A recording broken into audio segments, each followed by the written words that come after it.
Just in case anyone's wondering, Junto's got connection issues again.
Good morning, everyone. I hope you can hear. Our internet connection's a little up and down today. It's good to be back home from Taiwan. And we will be continuing today with our dance with Master Keizan. I just want to note that while I was away, I was asking my daughter to watch the birdies.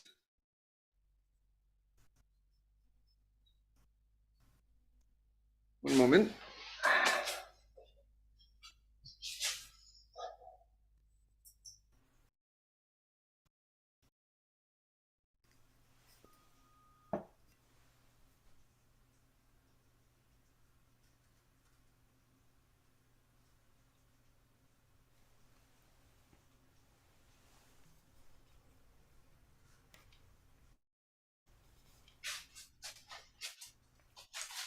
Hello, I hope you can hear now. It's good to be back home. While I was away, I was asking my daughter to watch the little birdies, and they were there for about 10 days. And then she says she saw them fly away. I hope she did, because the nest, unfortunately, did not survive the birds that were living there, and is now on top of our, if you see a little basket there that contains the old nest, we'll have a little celebration and service for the birdies next time. This time we're dealing with Master Keizan, Yojinki again, a lovely piece, and good to have you all here. I hope you guys can hear anything I'm saying. Shinchi, I hope you can hear. All right. Well, and you're gone.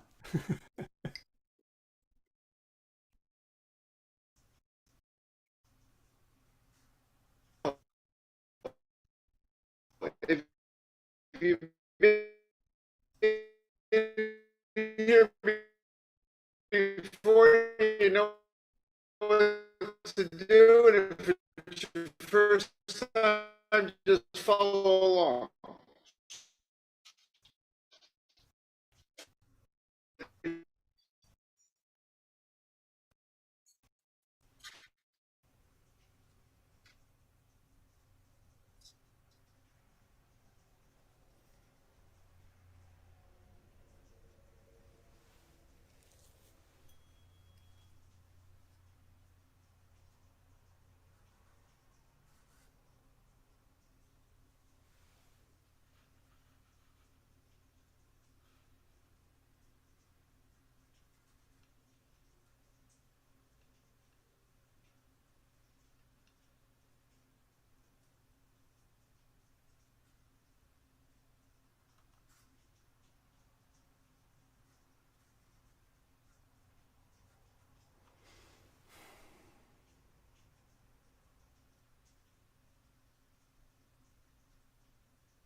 are we?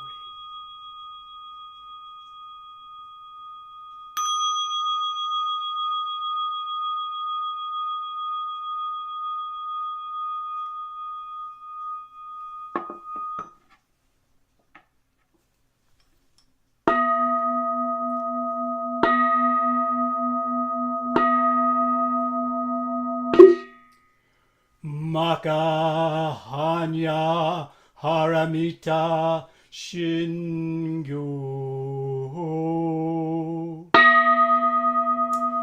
Kanji Zaibo Satsugyojin Hanya Haramita Jishoken Goon Kai Kudo Isai Kuyaku Shari Shiki Fu Iku Kufu Ishiki Shiki Sokuze Kuku Sokuze Shiki Ju Sogyo Shiki Yaku Bunyo Ze Shari Shize Shohoku So Fu Shofu Metsu Fuku Fujo Fuzo Fugenze Koku Chumu Shikimu Jusogyo Shikimu Gennibize Shinnimu Shiki Shokomi Sokuho Mugenkai Nai Shimu Ishiki Kai Mumu Myo Yaku Mumu Myo Jinnai Shi Muroshi Yaku Muroshi Jinmu Kushu Metsudo Muchi Yaku Mutoko I Musho Toko Bodai Sat Taha Anya Haramita Koshin Mukege Mukege Komu Ukufu Onri Isai Tendo Musoku Gyone Hansan Ze Shobutsu E Hanya Haramita Kotoku Anokuta Rasan Myakusan Bodaiko Chihanya Haramita Ze Daijin Shuze Daimyo Shuze Mu Joshu Ze Mu Toto Shudojo Isai Kushin Jitsu Fukoko Setsu Hanya Haramita Shu Soku Setsu Shu Watsugate Gyate Hara Gyate Haraso Gyate Oji Swaka Hanya Shingyo.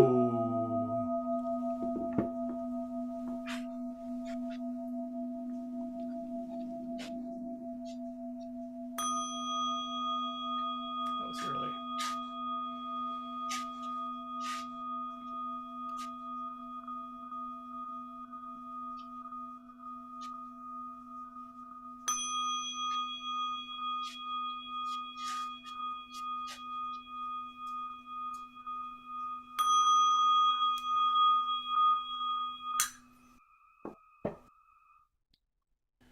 The identity of relative and absolute.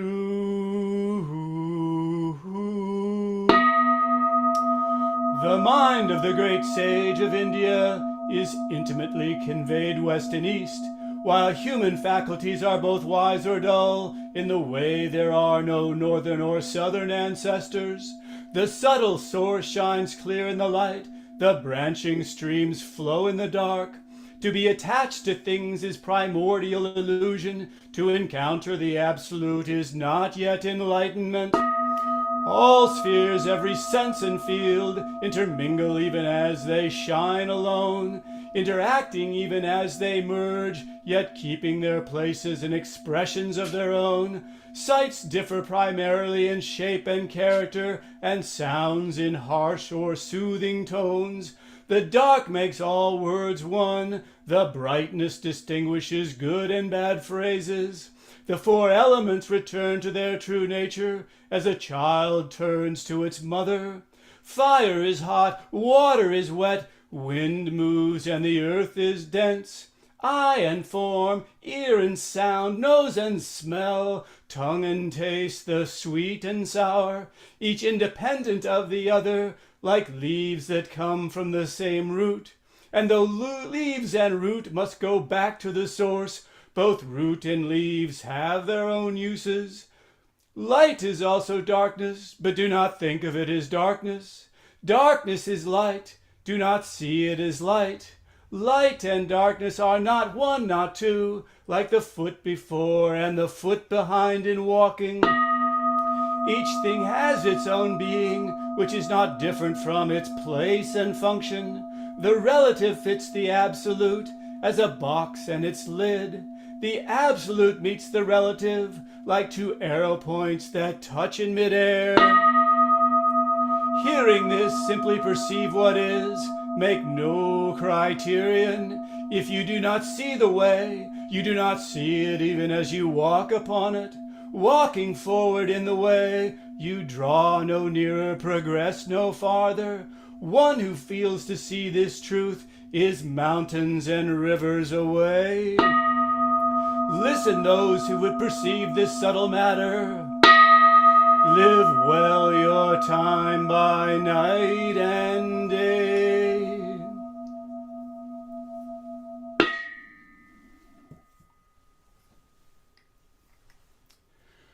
Buddha nature pervades the whole universe, reality existing right here now.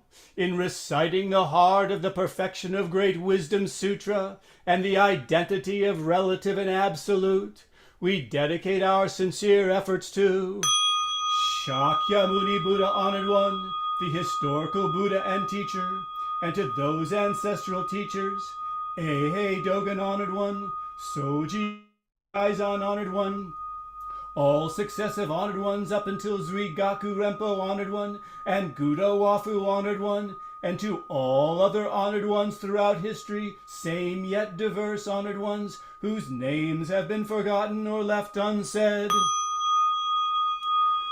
We also dedicate these efforts to the three treasures, Buddha, Dharma, Sangha, to all awakened ones and teachers in all places and times.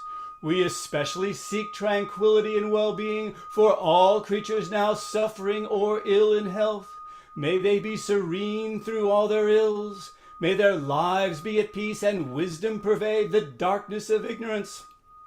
We dedicate our hopes and aspirations to all victims of war and violence and natural events, to the injured and to all families touched by these tragedies, to the healing of hatred in all countries and among all peoples, to the wisdom and compassion of our world leaders, to the peace of the world and harmony of all beings. Thus let the harmful effects of words, thoughts, and actions be dispelled, and compassion bloom in perpetual spring. May we all realize and live the enlightened way together.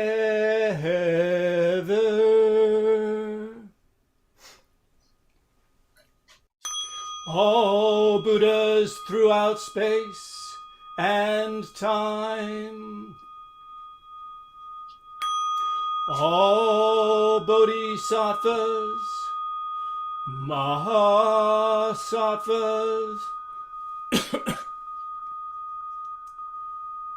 Maha, Prajna, Paramita.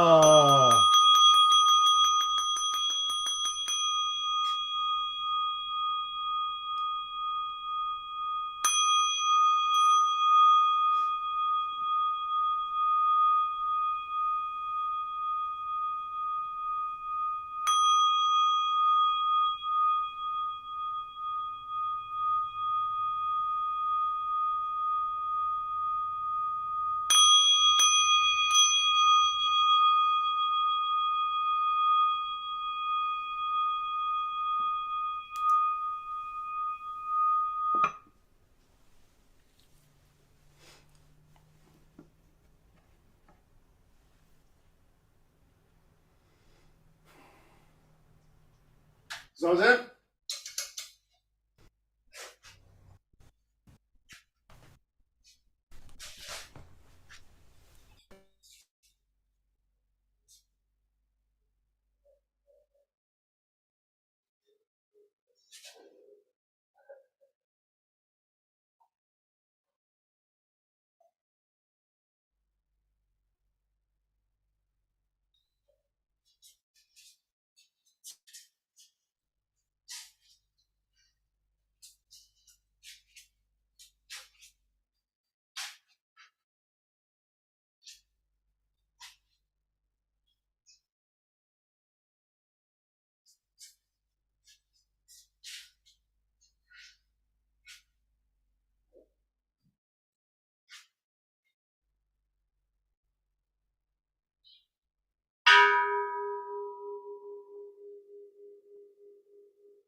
Kinhin?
Zazen?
We will have a long Kinhin.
We will now have a little talk.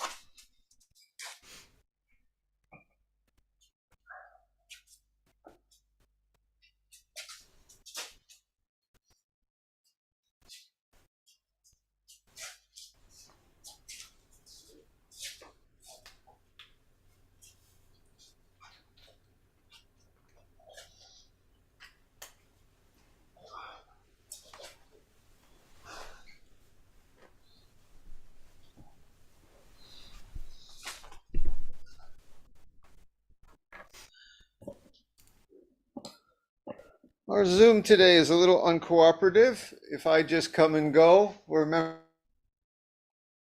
all things come and go, and you just sit. You're not missing any words because the whole point of today's teaching is just that all is empty anyway. Shinshi, would you recite the verse to open the sutras?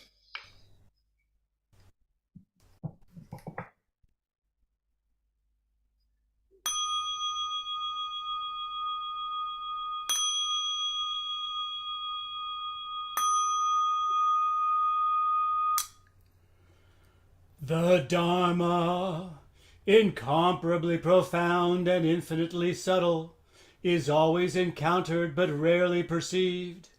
Now we see, hear, receive, and maintain this. May we all realize the Tathagata's true meaning. The Dharma, incomparably profound and infinitely subtle, is always encountered but rarely perceived. Now we see, hear, receive, and maintain this. May we all realize the Tathagata's true meaning. The Dharma, incomparably profound and infinitely subtle, is always encountered but rarely perceived. Now we see, hear, receive, and maintain this. May we all realize the Tathagata's true meaning.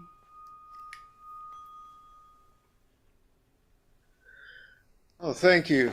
Shinshi's bringing a little of that Texas Gene Autry to our chanting today. Gene Autry, the great country singer, for those of you who don't know. Well, we turn again to Master Keizan's Zazen-Yojinki, things to take to heart about Zazen. Written many centuries ago, but alive with us today. I'm just back, as I think most folks know, from a conference on Buddhism, technology, and the future in Taiwan, where I gave a speech that will change the world. I felt the earthquake as I was speaking, quite literally, but I think it was just one of those Taiwan earthquakes. And today we're talking about something from long ago, and both are true in the present. And I like to say that sometimes people say, Jundo, you talk too much about the future. And then I actually get folks who say, Jundo, this Zen stuff is too much in the past. Here we are with Master Keizan, who's been ashes for centuries, long ago. But it all comes alive right now in the choices we make and how we live. So these words of Master Keizan are alive in every word, thought, and act with us today, and how we sit Zazen today. And I like to think that the things of tomorrow also will contain Master Keizan too. You see, the future is just the past tomorrow, and the past is just today back then, like that. So in this section, like last time, Master Keizan is telling us what Zazen is by telling us what it's not. And we'll see that again, when a Zen fellow says it's not this, He might also mean, well, it is too. You know, I like to say that these Zen folks are always talking out of both sides of their no-sided mouth. And we'll see some cases of that today. And there's also aspects of this, like the famous Indian teaching. I believe it's neti neti, not this, not that. The what is it? The oh my gosh, I'm having a senior moment. When you describe truth by saying what it's not, something like that. So why would Master Keizan do this? Well, Zen is really putting down divisions and judgments, you see. That's what I tell you every time you ask about practice. Put down the judgments, put down the divisions of mind, put down the categories. And yet, I always put an extra and yet there just to underline it. And yet, of course, we live in a world of judgments, me and you, categories, good and bad. Trucks that are driving in my driveway. I have to see what this is. 1 second. Ah, すいません。すいません。はい。ここね。すいません。はい。はい。Ah, wonderful delivery. Hi, ありがとうございます。すいません。どうも。Package delivery right to our Zazenkai. See how that works?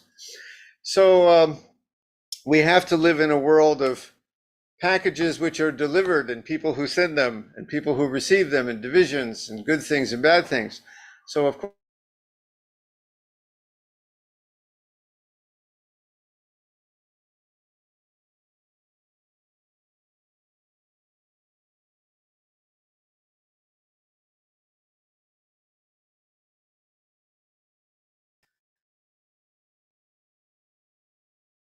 so our practice is largely about how it all fits together. It's good advice, unique advice, precious advice, a treasure of advice for how to live this life. Why? Well, most of us are caught in the world of only the division and the judgments and the good and bad. Very simple. Very simple. That's called ignorance in Buddhism.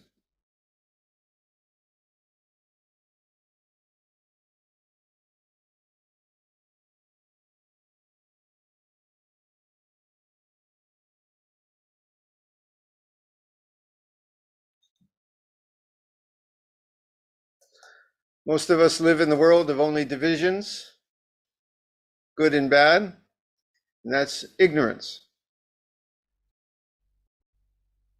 Fearing our sickness, fearing our death, fearing loss, bankruptcy, the leaving of people we love, sadness, resentment, hate, all of that. That's all the world of ignorance. So the medicine that Buddhism prescribes is, of course, to put all that down and to encounter the world another way. Also a perfectly valid way to encounter life. It says, I like to say that we're replacing one mental model of how the world is with another through our practice. And this is the model without the divisions. That's kind of whole and complete as it is. Where there can be no resistance, no loss, no coming or going, thus no death. That's how whole it is. And that is the medicine for all that suffering and ignorance. But we cannot just live that way either. So our practice is to figure out how the two come together. Basically, I like to say, you know, Zen people can't seem to get it so easily, but it's not rocket science. It really isn't. So we're going to see that again in Master Keizan's words. Last time, If you want to tune into the last episode, which Bjorn has so kindly turned into a podcast for us. Give me a wave, Bjorn. You can hear okay? Okay. All right. We talked about Zazen is not based upon teaching, practice, or realization, which may come to as a surprise to many of you, because here I am teaching and we're practicing, seeking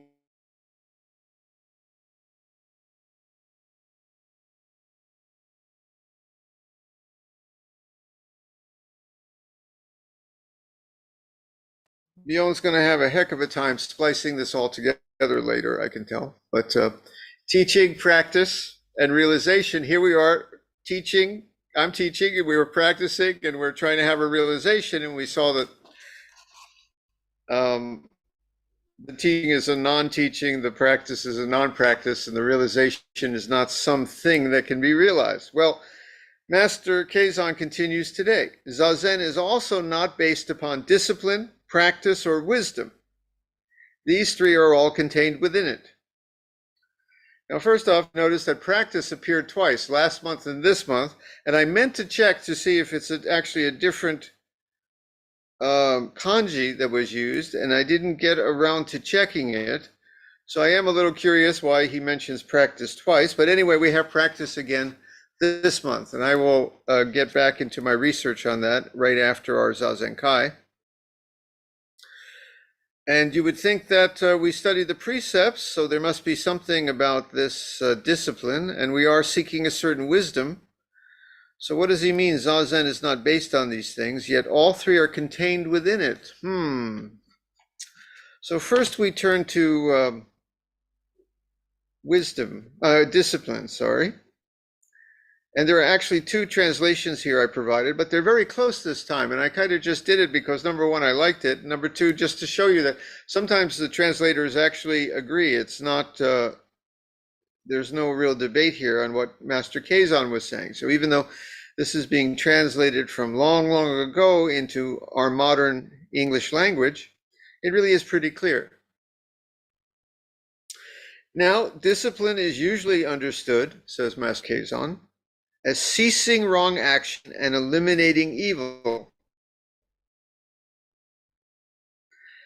But in Zazen, the whole thing is known to be non-dual, which can be taken to mean that we drop all thought of wrong and right, good and evil. Well, that doesn't sound right. As a matter of fact, some people say that when Buddhists go into that kind of amoral thinking, that there is no right and wrong, you can do anything. Why not kill? Why not steal? You know?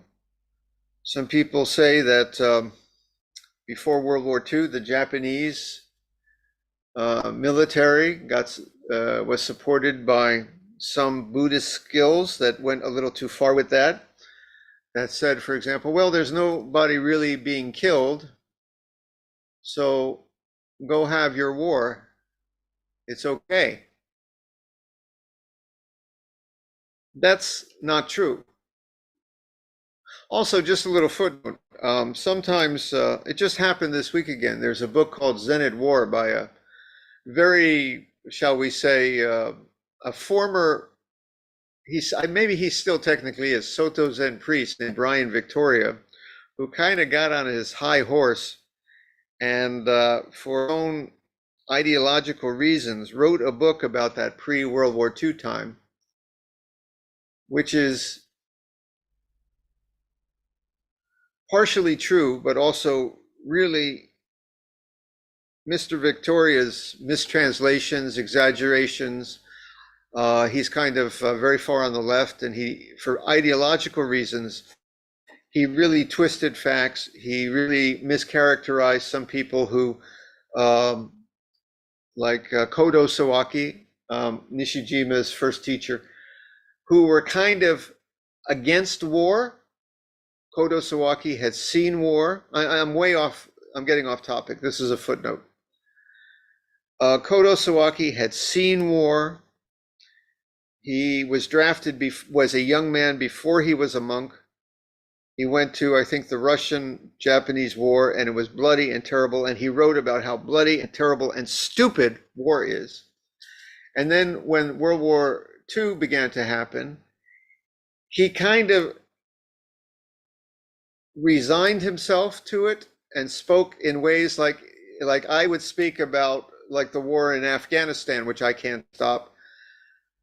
It's wrong. I'm sorry this is happening. And or the situation in Gaza, for example. It's wrong. I'm sorry this is happening. I can't stop it. I hope for the best. May all be safe. And Brian Victoria took his words and completely twisted them. For example, in one section he said, I'm sick, something like, I'm sick to my stomach with violence. And he said, we've had our let's fill ourselves with violence. You know, and it's just, what he did there was a real casting mud on people who should not have. D.T. Suzuki, same thing. Brian Victoria went against D.T. Suzuki, who was kind of a naive fellow who had no idea what was going on in Germany, no idea what was going on in China, was getting propaganda from the news. But Victoria writes this book, Zen at War, and makes it sound like, you know, D.T. Suzuki, some kind of like rabid nationalist. It's just not true. End of footnote. Getting back to our main talk. If you listen here, it sounds like discipline is usually understood as ceasing wrong action and eliminating evil. In Zazen, the whole thing is known to be non-dual. That does not mean that we are beyond right and wrong. Of course, we study the precepts and we see certain basic things. To be free of anger, hate, jealousy, violence is good. It's good for any number of reasons. It frees our mind. It's hard to practice Zen if you're filled with anger, resentments, hate, jealousies, and also makes the world around you a little better. If you live in a monastery, you don't want to live with other people filled with hate and violence, of course, but if you live in a country, neither do you want to live in a country that's filled with people who are violent and hateful. Our way is very much about putting down the violence and hate. Actually, that was what my speech was about in Taiwan as well. Always has been and always will be. So what does he mean that we put down the belief in evil, it's all non-dual? When we're sitting, we experience the realm beyond small human judgments of good and bad, small human judgments of enemy and friend, small human judgments of right and wrong. And what manifests at such point is not, shall we say, a blank amoral void, but something I might describe as the big universal good, right, and whole. There's something underlying this. All the small worldly, earthly violence, war and peace, all the earthly sickness and health, there's something underlying this that's not just a blank, empty bag, but a fullness, a wholeness, a beauty. The music of the cosmos, whatever you want to call it. There's something good with a big G that is discovered when we put down our small human right and wrong. And definitely in our practice, we want to do right, not kill is right. As best we can, avoid the taking of life. But in Zazen, you put it down to experience the big right. Right? You got it? Okay? So this is not a practice of amorality. It's a practice of kind of non-duality where we find also that this world in which we live of war and peace and disease and sickness and health and poverty and riches and up and down, is also somehow the other face of this big right. That's non-duality. Not unique to Zen at all. Found in Taoism, found in many Indian teachings, Hinduism, found in many other kind of transcendent teachings. I'm very much into Spinoza. We share a birthday, by the way, in a couple of weeks. And Spinoza also somehow felt this in Western philosophy, this kind of transcendent wholeness that takes up all the broken pieces. Okay, I've already spent half the talk and I'm not even past the first sentence. Now, when we're sitting, of course, usually we're busy.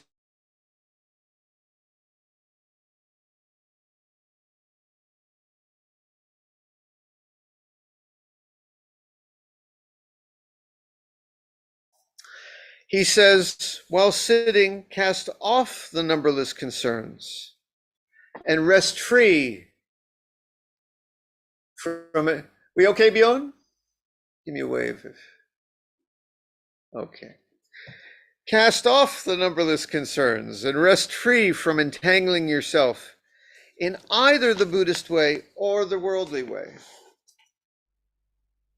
We really drop all divisions.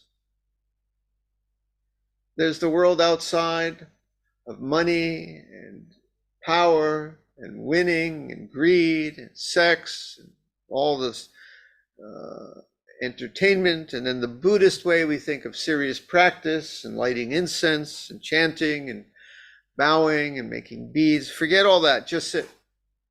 And then you get the real Buddhist teaching, which somehow holds all that. Holds all that. And then when you realize that this Buddhist truth that is all that, this funny thing happens. Coming back to the world of Buddhist practice, you find another face to bowing and another face to lighting incense and another face to chanting.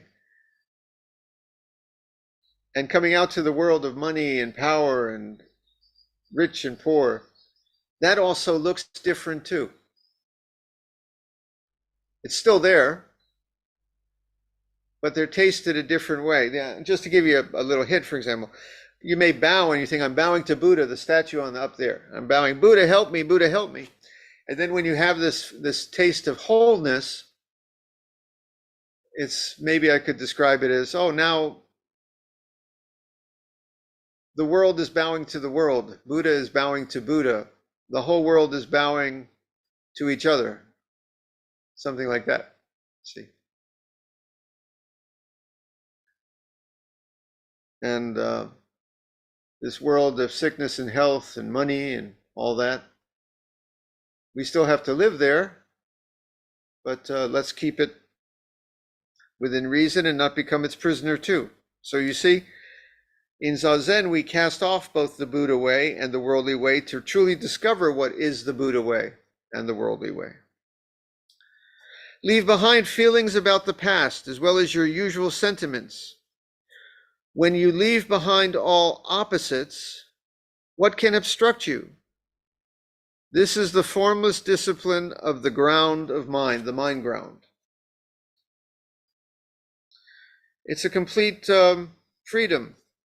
The alternate translation says, not concerned with the Buddhist way or the worldly way, forgetting feelings about the past as well as mundane feelings, no affirmation or denial, no good or bad, what is there to prevent or stop?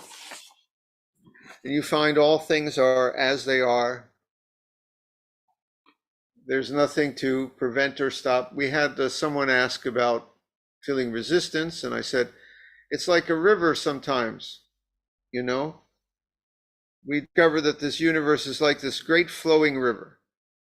And we suddenly popped up in it. Oh my gosh, here we are swimming in the river for 70, 80 years, I hope. Something like that.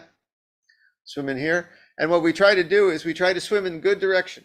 I want to go over there. I'm going to swim over there. Okay. And oh, there's some rocks. Want to avoid those rocks. Oh, it wants to pull me under here. There's a big wave. Whoop. Try to stay up afloat. Okay, this is life, you know, trying to get through, man. Just trying to get through here on the river of life. And then we get mad at the damn rock. Bumped into that rock there, darn rock. That other guy over there, hey, you're swimming in my area. Go over there. You know, I want to swim more towards this thing. I like it. I'll swim away from the big fish that's over there. You know, this is life. Trying to get through. Then we practice Buddhism. And we discover two things. Number one, we discover sometimes when the swimming gets to be too much, just cast out your arms and let the river take you where you will. It's going to do that anyway.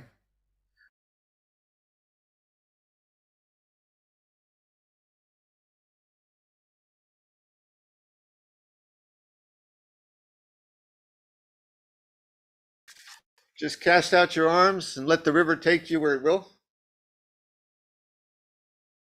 For example, let's say you have a disease that cannot be cured. I had this when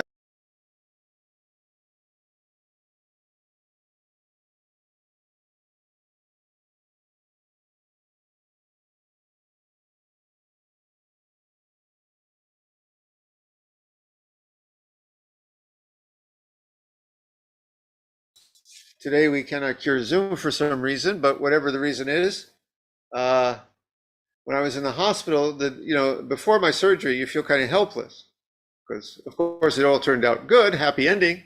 I'm glad. See, I avoided the rocks one more time. Still swimming here for a little while. There was a big rock, man. I was crashing into it, and thanks to Dr. Akashi and the surgical team, I got through.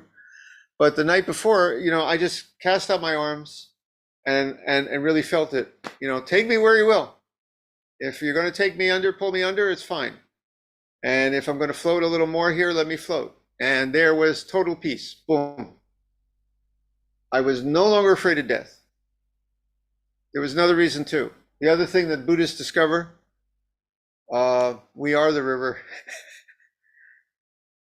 We are the river.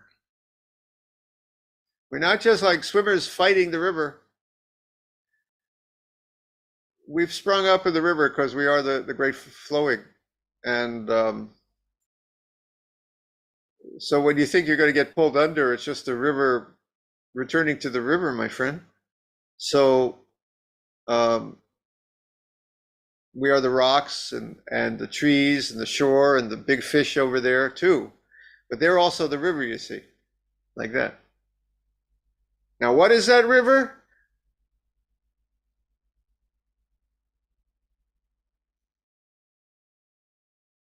Let's just leave it there. Now, going on, what about practice? Practice usually means unbroken concentration. People think that Buddhism, you're supposed to concentrate and control the mind. Focus the mind. Get past all the divisions of this world and concentrate, and just focus. And our Shikatazawa is kind of like concentrating without trying so hard. Zazen is dropping the body-mind, not so much concentrating the body-mind, but I like to say there's a lovely English expression, paying it no never mind, not getting tangled in it. The body-mind has its desires and judgments. We just let them blow away, and we're free of the body-mind. Some people think that means go into deep concentration and get past this body. That's like a Hindu belief, some kinds of meditation. Deep concentration. We must escape this body. That is not the meaning, I believe, of dropping body-mind. Dropping body-mind just means put it down, man. Just you hold in great grocery bags, put them down for a while. Put the burden of this body, put the hungers of this mind down. Just put it down and rest. Rest, easy. There's people in India who do these yoga practices where they keep their arm up in the air for 20 years. I've seen these guys. They're real. It must be hard the first 3 weeks. After the first 3 weeks, I think they don't feel a damn thing because they're just completely numb there or something. But it's like, so their way to get rid of the grocery bags is just to hold them in the air for 20 years. And then I'm free of them. Okay, that's not our way. Just don't be tangled in it. Don't be bothered by the grocery bags of judgments in life. So practice usually means unbroken concentration. But Zazen is dropping the mind, body-mind, leaving behind the confusion and intellectual understanding. It's unshakable, without activity. It is not diluted. It's clear, but it's still like an idiot or fool. There's something playful about it. It really is, how to say, you know the expression, prancing through life without a care in the world, like that. Acting like a fool, and who gives a darn?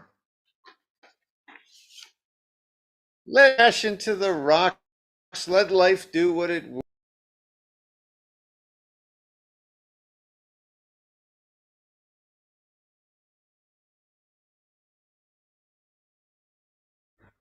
And it's okay. Let life do what it does. We're just a fool. Like a mountain, like an ocean. They don't have to do anything. The mountain just rests as the mountain. The ocean just flows as the ocean.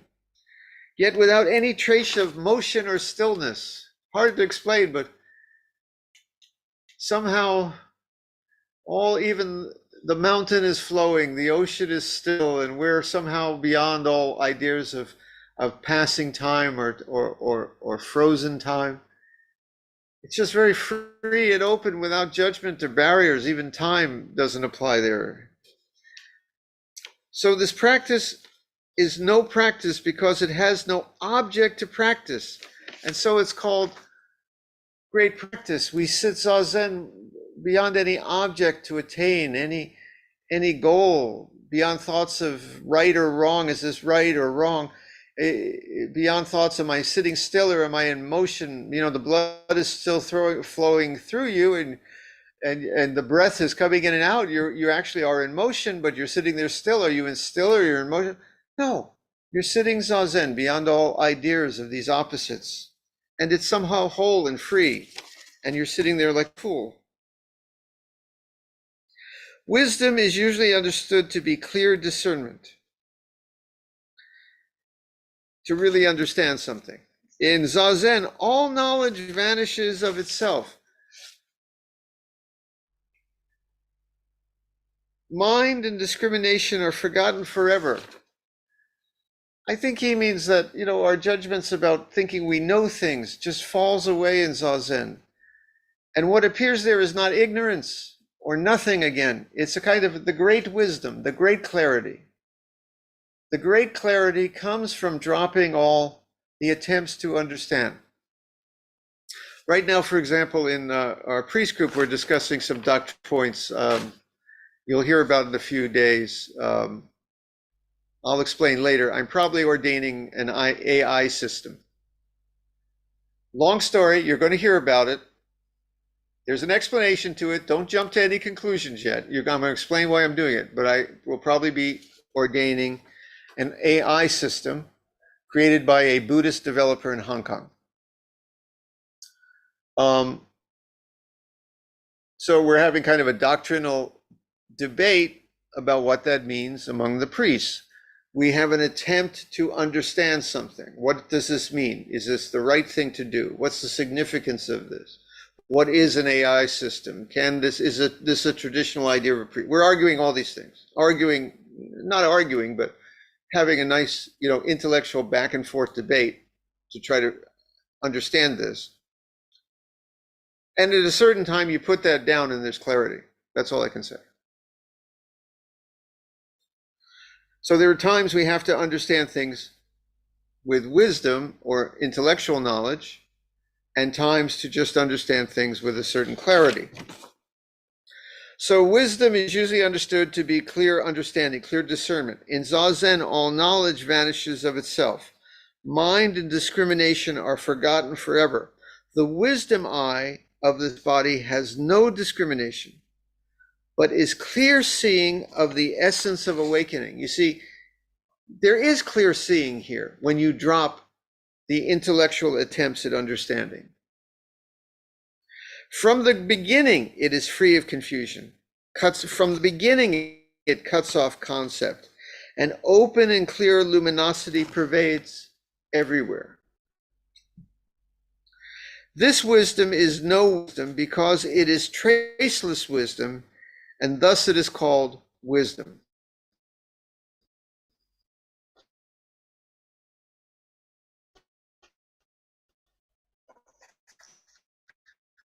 All I can say is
picking up where we were.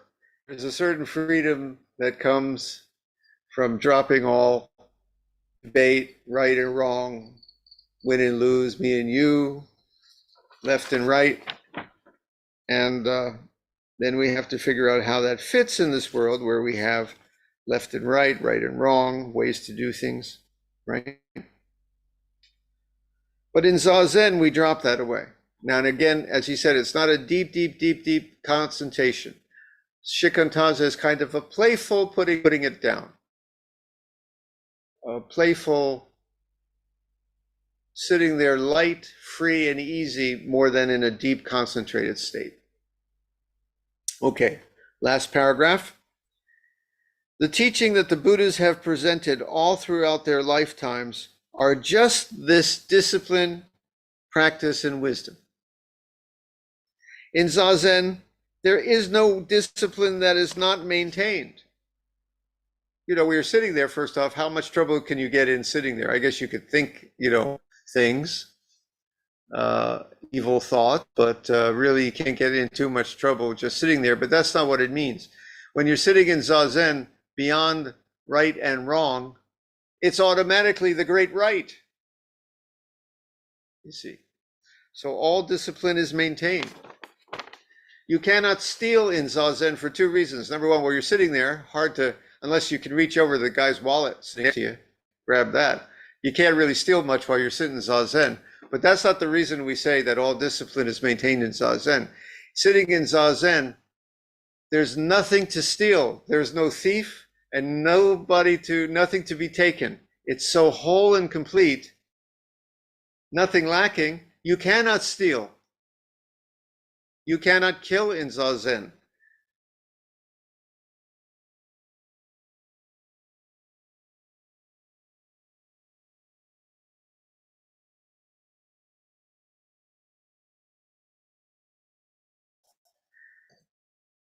you cannot kill in Zazen, not only because while you're sitting there, you have a gun strapped to your holster, like Texas Shinchi up there.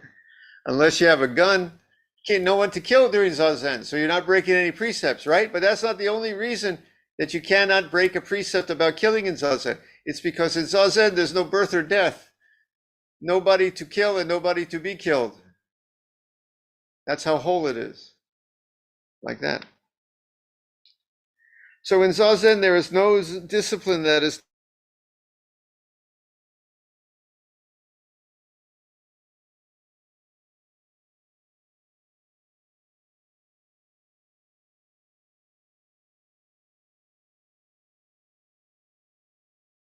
conquering the demons of confusion. Mara is playing with our internet connection today. I think the devil, the Buddhist devil, is kind of playing with us here today. I'm just kidding.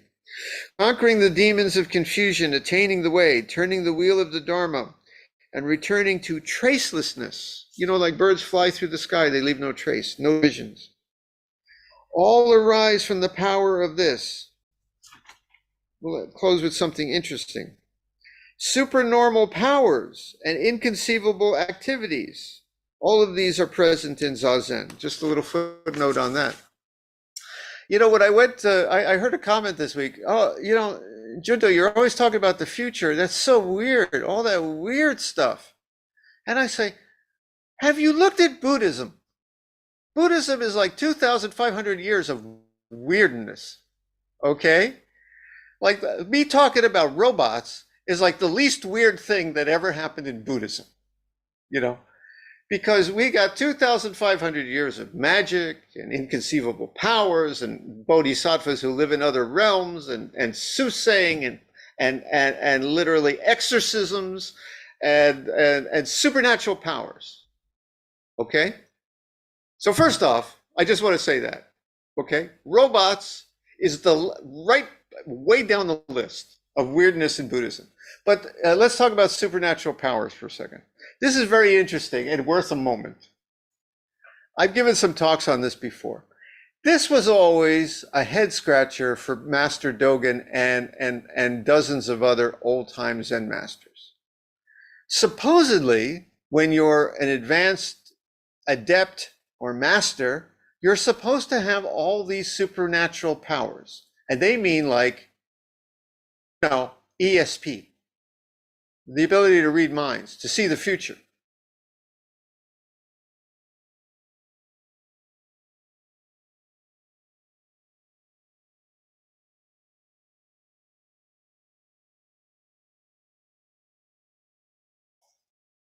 If I truly had supernatural powers, I would control Zoom right now. Okay, so you're supposed to have all these supernatural powers to move objects, whatever it is, levitate. And I made a video of this once. It was really funny. I said, I was about this same topic, and I was sitting on a seesaw in the park, and I had my kids get behind me, and the camera was in front. It looked just like I levitated off the ground. I'm telling you. I said, "Here, oh, you want to see my powers? Here." And the kids pushed, and I went up, and you couldn't see the seesaw. It was brilliant. So anyway, Master Dogen and all the other Zen masters, people would come to them every once in a while and go, "Hey, Zen master, okay, let's see it." And they say, "What?" "All right, let me see you levitate." Something like that. Read my mind. Okay, so there's a wonderful scholar's article on this, if I could find it, but he said that the Zen masters came up with two or three different ways to answer that. Number one is the big, I could do it, but I don't want to show you. I like that one. I could do it, but I'm not about that. If a guy ever tells you that, yeah, I can levitate, but I don't want to show you, just write me a check, find another religious practitioner, I think, another guru. That was one response. The other response was, yeah, they could do that in the past. We can't do that now. That was a good one. But Master Dogen and some of the other Zen masters came up with things like, oh, yeah, I can do that. Here, would you like to see the real magic power? Drinking tea. My camera's not on. I noticed, so you missed that. Oh, there, is it coming? No, I had it for a second. Here's my magic power. I can make myself appear. Now I can make myself disappear. I'm playing with the camera for those in the podcast who don't know what I'm doing here. I've appeared again. So Master Yoga, the real one is drinking tea, being alive to breathe, to walk the earth, to scratch your nose. These are the true magic powers. That's the one I like. That's the response. Can you see the hearts of men? Can you read minds? Yes, in a sense. We Zen folks have a good handle on the ignorance and wisdom in people's hearts. We understand the minds of men. Can you see the future? Yes. How? Timelessly. I'm not talking about my robots again. I mean timeless. I can feel the timeless that is the future and the past. I like to say, I don't predict the future, I predict the past. It's much more reliable. But more than that, we can sense something timeless beyond past and future. But anyway, when we're sitting Zazen, again, Zazen itself is magical and sweeps in all concerns about time, about anyone else's mind to read. There is no other mind to read. There is no place to levitate to. There is no up and down like that. So in Zazen, there are all the supernatural powers and inconceivable activities. Emanating light and expounding the teaching is all in Zazen. All the great magic described in the sutras, like the Lotus Sutra, where people try to say how fantastic these teachings are by really painting fantastic Star Wars like stories about what we're doing here, you know, like the Force and the Jedi. We have all that, right? All that is contained in the magic of sitting a moment of Zazen. All those present in this Zazen, and thus penetrating Zen is Zazen. I hope something I just said made some sense with our coming and going on Zoom. Anybody have any questions, complaints, or requests for your refunds?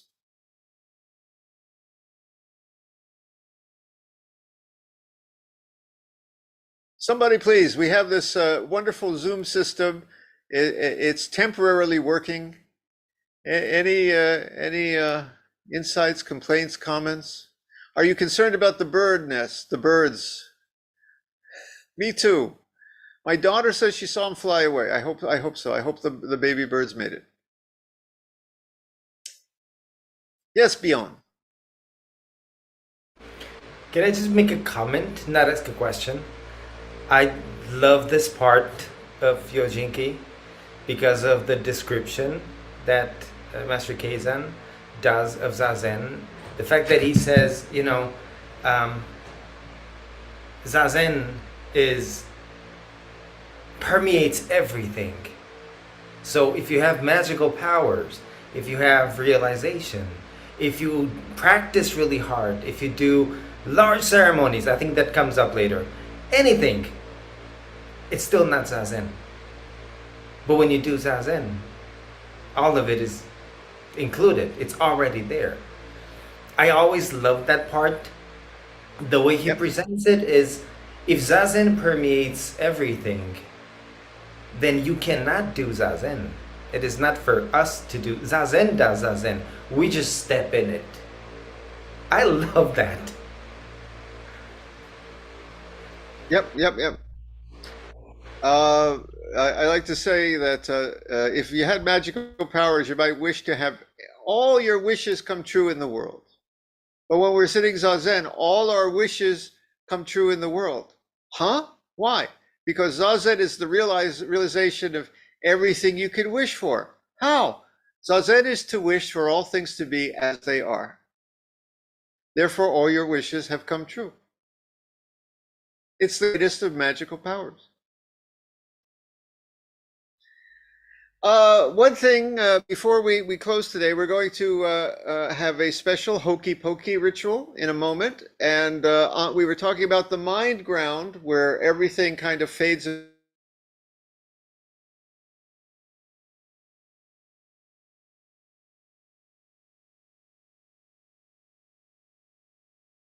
Oh boy. We have the mind ground where all the everything divisions drop away, including our passing emotions of happiness and sadness and anger. Well, our hokey pokey today is about all those faces of anger, faces of sadness, faces of happiness and such. So it's very fitting. It's the faces we add to the mind ground. Okay, Shinchi. Hey Shinchi, will you get out your guitar and give me a sutra to close the verse to close the sutra? Thank you. I can't do bells and guitar at the same time. I'll have to work on that. Okay. Okay. May the merits of these teachings penetrate into each thing in all places, so that we and every sentient being together may realize the Buddha's way. All Buddhas throughout space and time, all Bodhisattvas, Mahasattvas, Maha Prajna Paramita. Lovely, lovely. Okay, we're going to have a micro mini Zazen to remind us that Zazen is not a matter of time. Just sit where you are.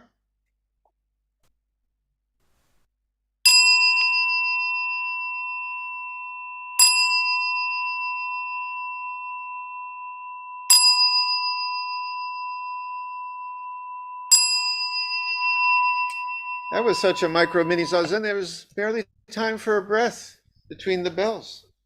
But remember, Zazen is not a matter of long or short. Okay, now we shall dance. As soon as my foot's asleep, comes back. 1 second.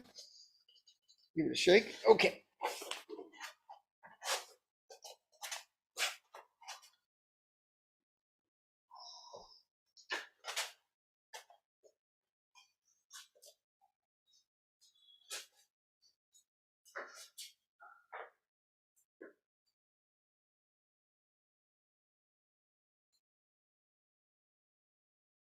All right, everybody, let's do the emotions.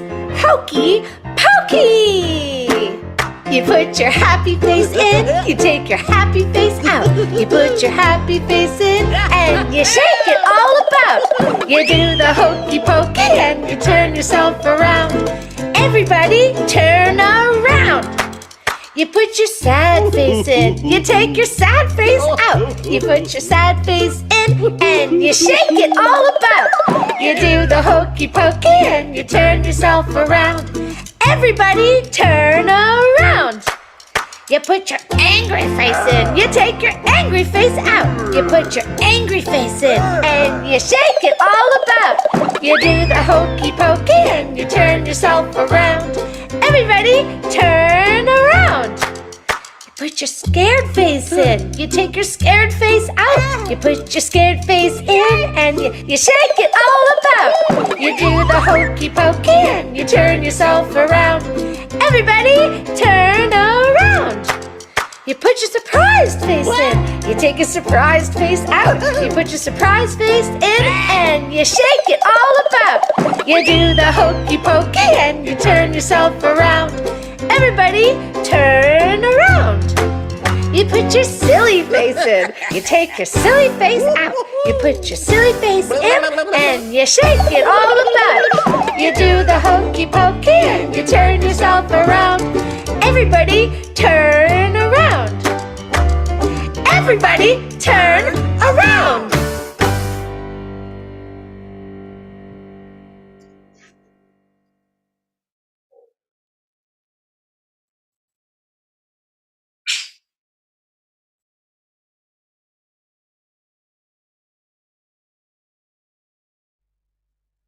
I think you guys heard it. Okay. Zazen.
We will have a long Kinhin.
We will now recite the Metta verses followed by Zazen.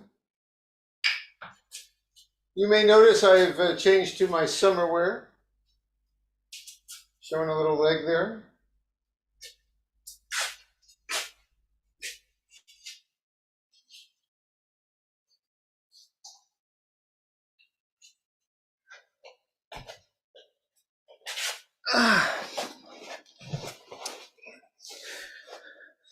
I have tried everything to improve our Zoom connection today. Shut off every computer in the house, jiggled the antenna. I even did what we used to do when I was a kid. I took a coat hanger and stuck it in the Wi-Fi router, thinking that might work.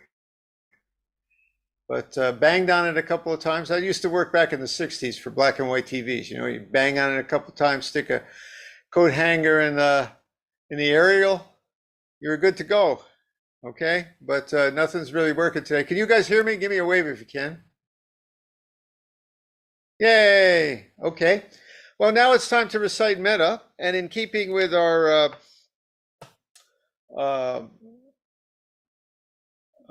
various faces of emotion, hokey pokey, I thought we might recite for people who are suffering the various kinds of emotions that were described that are very close to the different kinds of dukkha, Buddha's suffering that the Buddha described. I think you'll see what I mean when we get started, but I think you all know what this is. This is a visualization exercise, really feeling in our hearts our wishes for other people to experience these things we're talking about. And maybe it works, you know, we actually cast off these good feelings into the world, and it adds a little drop of good feeling in the world. And right now my voice is traveling all over the world here to you guys. So maybe it actually has a power to help someone. I like to think so. It certainly helps me, my heart. So we'll recite this. Today, let's do it this way. The first time, let's chant for someone or someone in your life who may be experiencing sadness of some kind. Okay? Let's think. All right, I got somebody.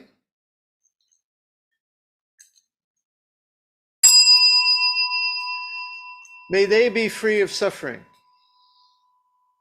May they feel safe and still. May they be free of enmity. Enmity means hate. May they be loving. Really feel it. Feel the love, man. Grateful and kind.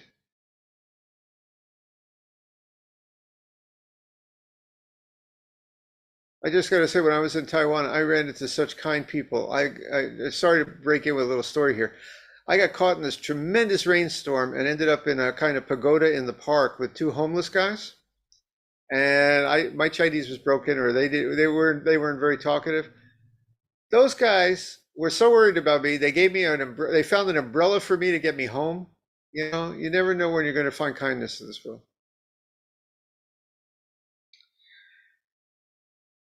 May they be healthy and at ease in all their ills. May they be at peace,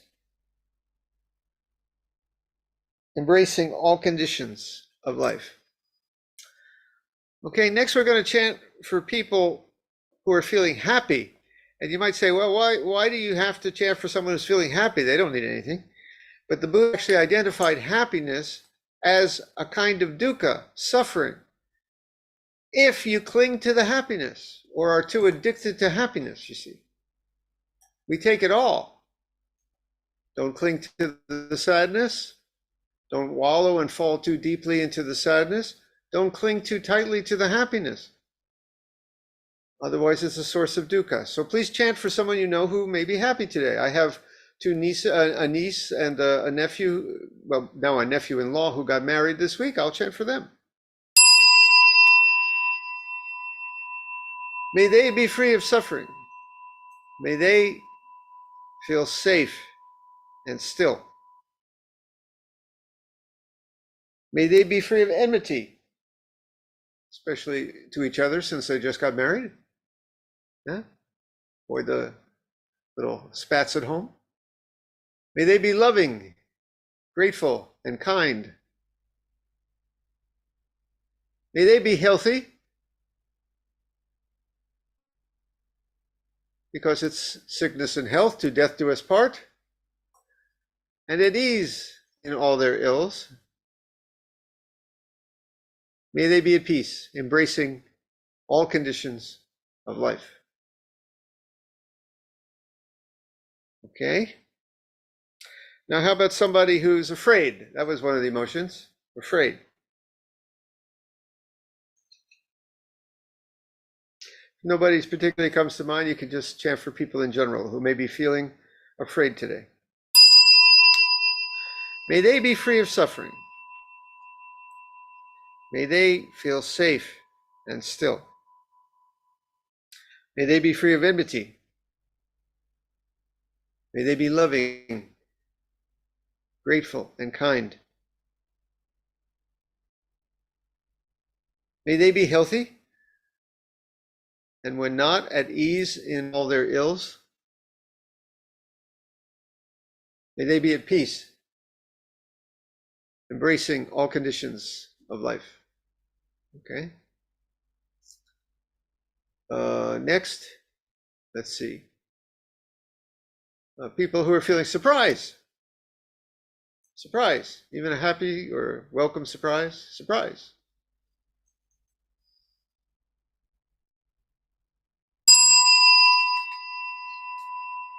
May they be free of suffering. May they feel safe and still. May they be free of enmity.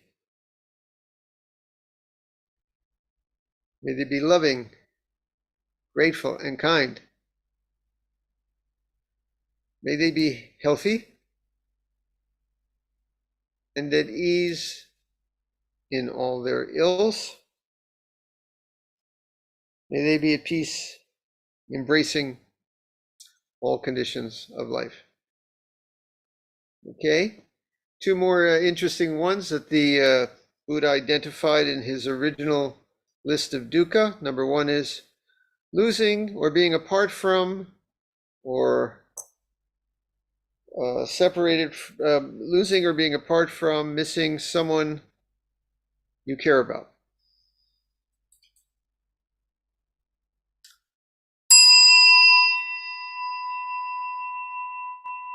Someone who's missing someone, may they be free of suffering. May they feel safe and still. May they be free of enmity. May they be loving, grateful, and kind. May they be healthy and at ease in all their ills. I'll add another one. May they be at home in their time of separation, and if possible, may they gather together again.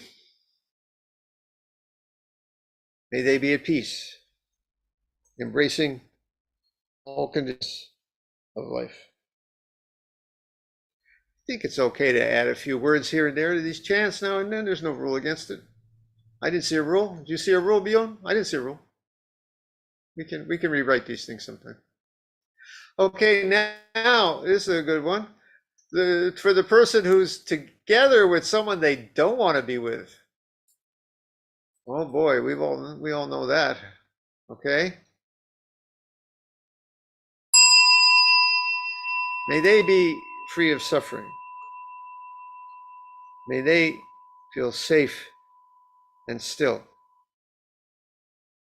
May they be free of enmity, especially towards this other person that's driving them nuts. May they be loving,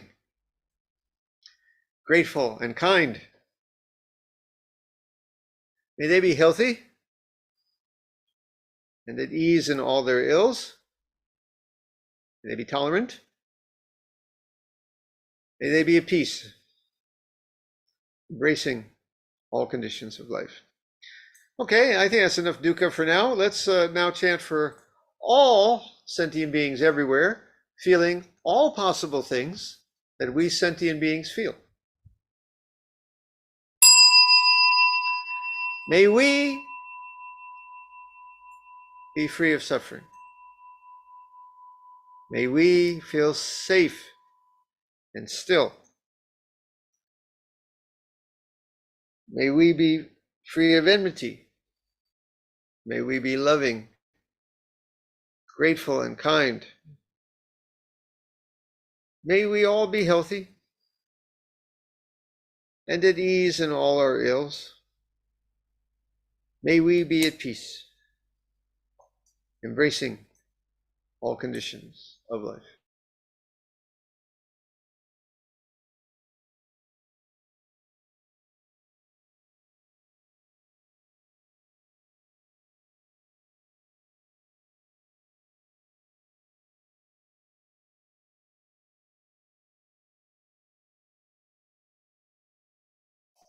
Okay, I think I got you back there. Should be a special one for Zoom Dukkha. Or as they call it, Zuka. Okay. All right, I think we got that. Let's now finish today with a few more minutes of Zazen where you are, as you are. Okay.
We will now recite the verse of atonement and the 4 vows.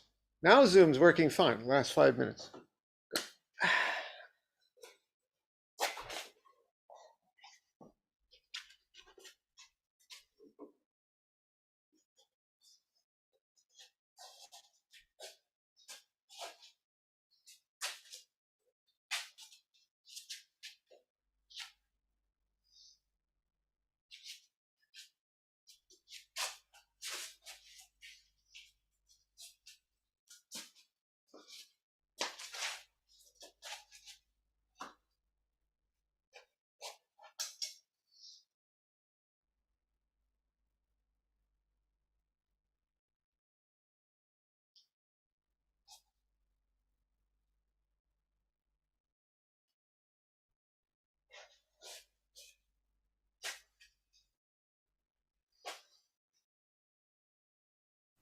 Thank you. I did this last time too. Sorry.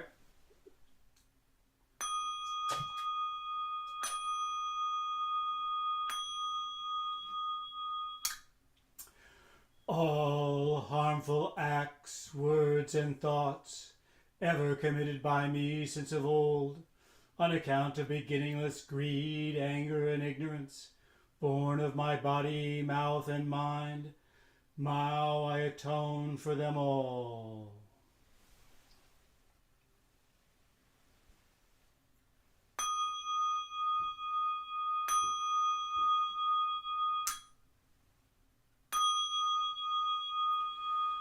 To save all sentient beings, though beings numberless, to transform all delusion, though delusions inexhaustible, to perceive reality, though reality is boundless, to attain the enlightened way, a way non-attainable, to save all sentient beings, though beings numberless, to transform all delusions, though delusions inexhaustible, to perceive reality, though reality is boundless, to attain the enlightened way, a way non-attainable,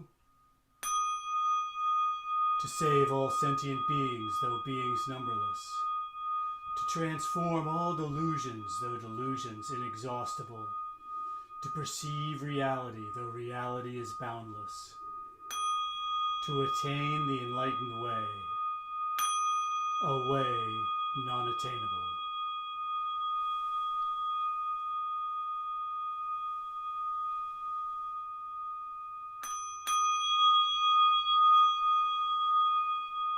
Early.